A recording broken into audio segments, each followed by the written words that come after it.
আজি আমাৰ ভাৰতীয় জনতা পাৰ্টিৰ বাবে এটা আনন্দৰ দিন। শুৱালকুছি মণ্ডলৰ স্থায়ী কাৰ্যালয় এটা আজি উদ্বোধন হ'ল আৰু এই কাৰ্যালয়টোতে সকলো সুবিধা ৰখা হৈছে।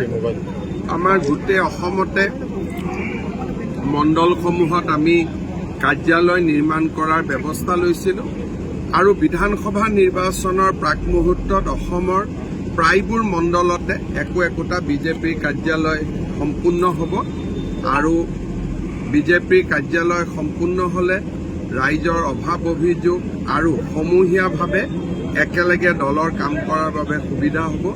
মই শুৱালকুছি মণ্ডলৰ ভাৰতীয় জনতা পাৰ্টিৰ কাৰ্যকৰ্তাসকলক অভিনন্দন জনাইছোঁ। এই সুন্দৰ কাৰ্যালয়টো নিৰ্মাণ কৰি আজি আমাৰ দলৰ বাবে অৰ্পণ কৰাৰ যি মহান কাম কৰিলে তাৰ বাবে মই আটাইকে ধন্যবাদ জনাইছোঁ। তাতে আজি ব্ৰিজৰ উদ্বোধন আছে।